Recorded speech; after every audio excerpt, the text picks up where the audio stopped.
చెప్పండి. ఓకే, నాటికి చూపి అక్కడ చూపిస్తారు. అది పాత పురాతనమైన ఇది మనం చూడొచ్చు. ఇది మనం ఏది కొమ్మలగట్ట అని చెప్పేటువంటి గుట్టపక్కల ఉన్నటువంటి ఎవరు తెలియనైనటువంటి ఈ ప్రదేశంలో పురాతనమైనటువంటి దేవాలయాలు, పేరు ఇవన్నీ కూడా ఉన్నాయి.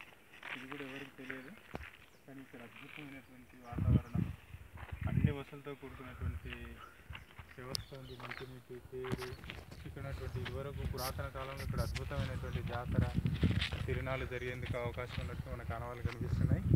మనందరం కూడా ఇప్పుడు ఆ దేవుని దర్శిస్తున్నాం.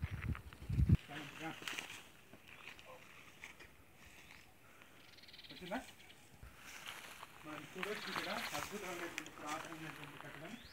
ఇది అప్పట్లో భక్తులు ఉండడానికి వ్యవస్థ కోసం ఏర్పాటు చేసినట్టుగా తెలుస్తుంది. బహుశా రాజుల కాలానికి సంబంధించిన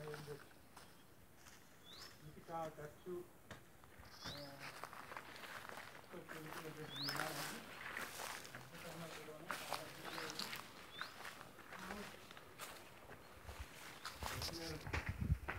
అద్భుతమైనటువంటి కట్టడం. మనము ఈ రాతి కట్టడాలకు కూడా మళ్ళీ ఆ కాలంలో ఖర్చు చేసినట్టుగా మనకు కనిపిస్తుంది.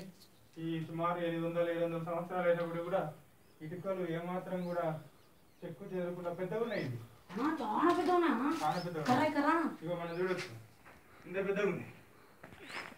ఒక చేయి కూడా లేవనటువంటి పరిస్థితి. 3 కిలోలు 4 కిలోలు ఉంది.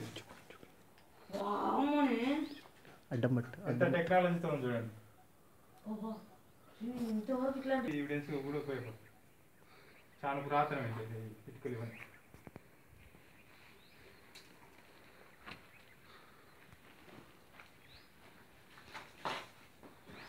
పైన కూడా ఒక చిన్న పెంట్ హౌస్ అంటాం కదా, మేల్మిది లాంటిది, దీనిపైన ఒకటి ఉన్నట్టు మనకు తెలుస్తుంది. అదే మనం చూస్తున్నటువంటిది. తోలకాయలు కూడా పూర్తిగా పండ్లయి రాలిపోయినటువంటి స్థితిని మనం చూస్తున్నాం. ఇక్కడ మనం ఒకటి తెంపుకోవడానికి కూడా మనకు అందుబాటులో ఉంది. నేను తెంపుకుంటున్నా. ఓహో, ఇది రియల్గా మనం మంచిగా పంట అయింది. అటువంటి పండు ఇది అద్భుతం.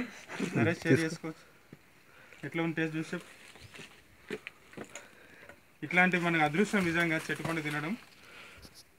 చాలా రుచిగా ఉంది.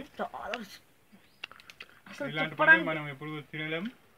ఇప్పుడు నేర్చుకుంటే ఇంకా పైన కూడా 2-3 ఉన్నాయి. మనం ఇప్పుడు నాకు సరిపోయినవి కూడా పైన ఉన్నాయి, తీసుకొని తినవచ్చు మనం అందరం. కాకపోతే మీరు మిస్ అయ్యారు. ఒకసారి రండి, అందరం కూడా చాలా విలువైనటువంటి పనులు, చరిత్ర, సంస్కృతి, సాంప్రదాయాలు ఈ అడవిలో ఉన్నాయి.